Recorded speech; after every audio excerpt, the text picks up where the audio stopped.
Congress party ఇచ్చిన హామీ మేరకు రాష్ట్రంలో స్థానిక సంస్థల ఎన్నికల్లో 42% రిజర్వేషన్ ఓబీసీలకు కల్పించడానికి రాష్ట్ర ప్రభుత్వం తరఫు నుంచి ఈ దేశంలో ఎక్కడా కూడా దాదాపు 100 సంవత్సరాలు పైబడి అలాగే స్వాతంత్రం వచ్చిన తర్వాత ఏ రాష్ట్రంలో చేయలేనంత గొప్పగా మొట్టమొదటిసారి సైంటిఫిక్ గా socio economic educational political employment cost సర్వేని అత్యంత ట్రాన్స్పరెంట్ గా జరిపి దాని ద్వారా వచ్చినటువంటి సమాచారంతో సంఖ్యతో కేబినెట్ నిర్ణయం తీసుకొని చట్టసభల్లో శాసనసభలో ప్రవేశపెట్టి ఆ సంఖ్యను ప్రకటించడమే కాకుండా ఎంపిరికల్ డాటాతో 42% రిజర్వేషన్ ని సంబంధించిన బిల్లుని శాసనసభలో దాన్ని ఏకగ్రీవంగా పాస్ చేసి బిల్లు పంపించిన సంగతి కూడా మీ అందరికీ తెలిసింది. అట్లాగే గత టీఆర్ఎస్ ప్రభుత్వం 2018లో రాష్ట్రంలో స్థానిక సంస్థల ఎన్నికల్లో రిజర్వేషన్లు 50% మించకుండా ఉండేటట్టుగా క్యాప్ పెట్టి ఒక చట్టం చేసిన విషయం కూడా మీ అందరికీ తెలిసింది. 50% క్యాప్ ని విధిస్తూ గత టీఆర్ఎస్ పార్టీ తీసుకొచ్చినటువంటి చట్టాన్ని కూడా తొలగిస్తూ శాసనసభ సమయం ఆలస్యం అవుతుందని చెప్పి ముందే ఒక ఆర్డినెన్స్ ఇష్యూ చేయటం, దాన్ని తొలగిస్తూ ఆ ఆర్డినెన్స్ కూడా గవర్నర్ గారికి పంపించడం కూడా జరిగిందన్న సంగతి కూడా మీ అందరికీ తెలిసింది. ఆ తర్వాత శాసనసభ సమావేశాలు మొదలు కాగానే ఆ ఆర్డినెన్స్ కూడా బిల్లు రూపంగా శాసనసభలో పెట్టి దాన్ని కూడా ఏకగ్రీవంగా పాస్ చేసి గవర్నర్ గారికి పంపించిన విషయం తెలిసింది. మరి క్యాప్ తొలగించిన తర్వాత అట్లాగే 42% రిజర్వేషన్ ని బిల్లు శాసనసభలో ఏకగ్రీవంగా పాస్ చేసిన తర్వాత రాష్ట్ర ప్రభుత్వం ఆ బిల్లుకు సంబంధించి గవర్నర్ గారికి పంపిస్తే గవర్నర్ గారు భారత రాష్ట్రపతికి అంటే భారత ప్రభుత్వానికి భారతీయ జనతా పార్టీ నాయకత్వంలో ఉన్నటువంటి నరేంద్ర మోడీ గారు ప్రధానమంత్రిగా ఉంది ఈ ప్రభుత్వం కేంద్ర ప్రభుత్వానికి ఈ 2 బిల్లులను పంపించడం జరిగింది. సో బిల్లుని పాస్ చేసి 42% రిజర్వేషన్ ని 50% క్యాప్ ని ఎత్తేసి పంపించినటువంటి బిల్లు గత కొన్ని మాసాలుగా కొన్ని నెలలుగా కేంద్ర ప్రభుత్వం దాన్ని చట్టబద్ధంగా అంటే పార్లమెంట్ లో 9th షెడ్యూల్లో పెట్టమని అడిగితే కూడా పెట్టకుండా మేము పాస్ చేసిన బిల్లుని ఆమోదించి వెంటనే ఈ రాష్ట్రంలో ఉన్నటువంటి బీసీలకు 42% రిజర్వేషన్ వచ్చేటట్టుగా చేసిన విధానాన్ని ఆమోదించి పంపించకుండా అడ్డుకట్ట వేసి ఆపి ఈరోజు రాష్ట్రంలో ఉన్నటువంటి ఓబీసీల 42% రిజర్వేషన్ ని అడ్డుపడుతున్నటువంటి భారతీయ జనతా పార్టీ నైజం ఈ రాష్ట్ర ప్రజలకే కాదు దేశం మొత్తానికి కూడా తెలిసింది. చివరికి గౌరవ రాష్ట్ర ముఖ్యమంత్రి వర్యులు శ్రీ రేవంత్ రెడ్డి గారు కేవలం బిల్లు పాస్ చేయటమే కాదు భారత ప్రధానమంత్రి గారి దగ్గరికి మేమందరం అఖిల పక్షాన్ని తీసుకొని వచ్చి కలుస్తామని చెప్పి వారికి ప్రత్యేకంగా లేఖ రాయటమే కాకుండా పార్లమెంట్ లో 9th షెడ్యూల్లో పెట్టడానికి కావాల్సిన విధంగా మేమంతా వచ్చి మిమ్మల్ని రిక్వెస్ట్ చేస్తామని కూడా పదే అడిగితే కూడా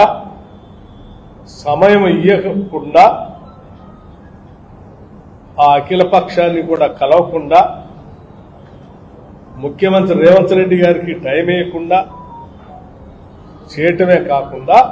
చివరికి ఆ బిల్లుకి ఆమోదం కలగకుండా అడ్డుపడినటువంటి విధానం మీ అందరికీ తెలిసిందే, దేశం మొత్తానికి కూడా తెలిసిందే. హైదరాబాద్ నుంచి ఢిల్లీలో జంతర్ మంతర్ దగ్గర పెద్ద ఎత్తున తెలంగాణ రాష్ట్రానికి సంబంధించిన ఓబీసీ సంఘాలు పెద్ద ఎత్తున ధర్నా పిలిచి దానికి సంబంధించి రాష్ట్రంలో ఉన్నటువంటి అన్ని రాజకీయ పార్టీల్ని వాళ్ళు మద్దతు అడిగితే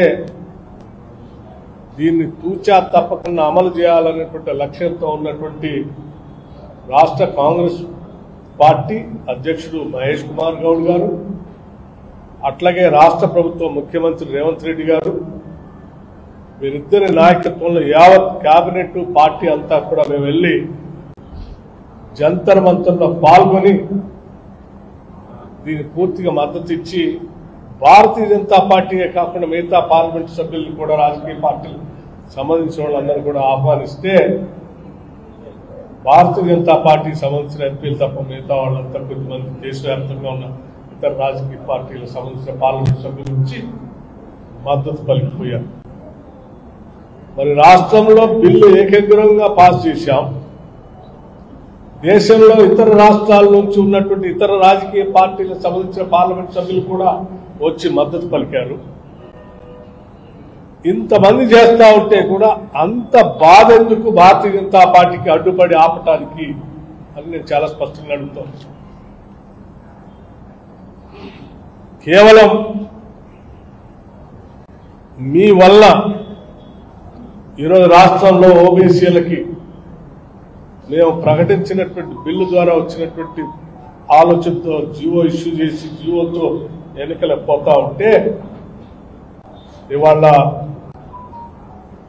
న్యాయస్థానాల్లో మీరు ఆ నిర్ణయం చేసి పంపించకపోవటం వల్ల ఆగిపోయే ప్రమాదం ఏర్పడింది. అందుకే ఈరోజు రాష్ట్రంలో కాంగ్రెస్ పార్టీ కేవలం బిల్ పాస్ చేయడమే కాకుండా న్యాయస్థానాల్లో కూడా ఇటు హైకోర్టులో అటు సుప్రీంకోర్టులో కూడా మీకు సంబంధించినటువంటి వాళ్ళు ఎవరో సుప్రీంకోర్టు పోతే ప్రత్యేకంగా సుప్రీంకోర్టుకి వెళ్ళి దేశంలోనే అత్యున్నతమైనటువంటి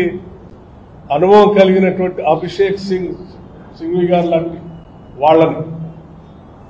కర్ణాటక నుంచి ఉన్నటువంటి సీనియర్ అడ్వకేట్ జనరల్ గా ఓబీసీల పైన పెద్ద ఎత్తున అనేక దశాబ్దాలుగా పనిచేస్తున్న రవివర్మ గారు లాంటి వాళ్ళని, డిఎన్ రావు గారు లాంటి వాళ్ళని అందరినీ కూడా ఎంగేజ్ చేసి పెద్ద ఎత్తున హైకోర్టులో సుప్రీంకోర్టులో కాంగ్రెస్ పార్టీ ప్రభుత్వం కొట్లాడిన విషయం కూడా తెలిసింది. అయినప్పటికీ కూడా కేవలం కేంద్ర ప్రభుత్వం రాష్ట్ర ప్రభుత్వం పంపించినటువంటి బిల్లుని మీరు పార్లమెంట్ లో పెట్టి 9 షెడ్లు పెట్టకపోవటం వల్ల, లేకపోతే మీరు పంపించిన బిల్లుని రాష్ట్రపతి దాని దగ్గర నుంచి క్లియర్ చేసి పంపించకపోవటం వల్ల ఈరోజు రాష్ట్రంలో ఓబీసీలకి 42% రిజర్వేషన్ కష్టం అని చెప్పి సుప్రీంకోర్టు చెప్పే పరిస్థితికి భారతీయ జనతా పార్టీ తీసుకొచ్చింది. దీన్ని దృష్టిలో పెట్టుకుని ఈరోజు రాష్ట్రంలో ఉన్నటువంటి యావత్ ఓబీసీలకు సంబంధించిన సంఘాలన్నీ కూడా ఈరోజు రేపు పొద్దున బంద్కి పిలిపించింది. రేపు జరిగే బంద్ ఈ రాష్ట్ర ప్రభుత్వం తీసుకొచ్చిన 42% రిజర్వేషన్ తీసుకొచ్చిన బిల్లుని ఆపి అడ్డుపడుతున్నటువంటి భారతీయ జనతా పార్టీకి వ్యతిరేకంగా జరుగుతున్నటువంటి బంద్ ఇది.